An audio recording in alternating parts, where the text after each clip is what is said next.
কোনটা করলে প্রশংসা করবে? আপনার তো সাংবাদিকরা কেউ কেউ আছেন, কেউ কেউ যে সবসময় একটা উল্টা প্রশ্ন করতে অভ্যস্ত। এখন এটা আমাদের কৌশল নিয়ে আপনার কথা বলার দরকার। দলের ব্যাপারে দলের নির্দেশনা অমান্য হলে যা হবার সময় মতো ব্যবস্থা নেওয়া হবে, এ কথা কিন্তু আমি বলেছি। গণ অভ্যুত্থান থেকে লিফলেট বিতরণে নেমে আসা, এটা কি আন্দোলনের উত্তাল হওয়ার লক্ষণ, না আন্দোলন ধীরে ধীরে ফিজল আউট হচ্ছে এমন লক্ষণ? সেটা থেকেই বুঝে নেই। উপজেলা নির্বাচনে এমপির বা মন্ত্রীদের আত্মীয় স্বজন যারা আছে তারা যাতে নির্বাচন থেকে সরে যায়, প্রত্যাহার করে, কিন্তু এখন পর্যন্ত যে তালিকা আমরা দেখেছি তাতে 2 জন এমপি ছাড়া বাকিরা কেউ এই নির্দেশনা মানেনি। দলের চেইন অফ কমান্ড কি আপনারা নিয়ন্ত্রণ করতে পারছেন না?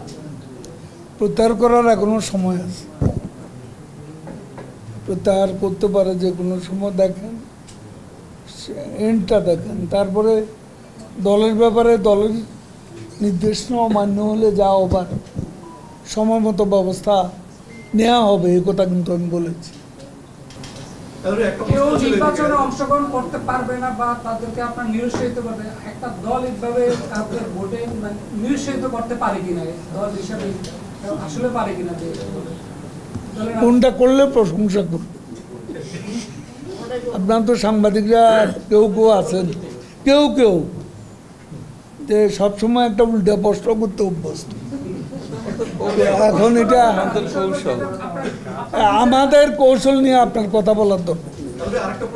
গতকালকে সিইসি একটি বৈঠক করেছে উপজেলা নির্বাচন নিয়ে, এবং সেখানে তিনি সুস্পষ্টভাবে আশঙ্কা প্রকাশ করেছেন যে পদ্ধতিতে এমপিরা সেখানে নিয়ন্ত্রণ প্রতিষ্ঠা করছে তাতে নির্বাচন সংঘাতময় হবে বলে তিনি আশঙ্কা প্রকাশ করছেন। আপনারা কি বলছেন? এখানে তো বিএনপি নেই, সবই তো আওয়ামী লীগ। না, সংঘাত আশঙ্কা হয়তো করতে পারেন, তো সংঘাত যাতে না হয় আমাদেরও দায়িত্ব আছে, আমরা আমাদের প্রয়াস অব্যাহত।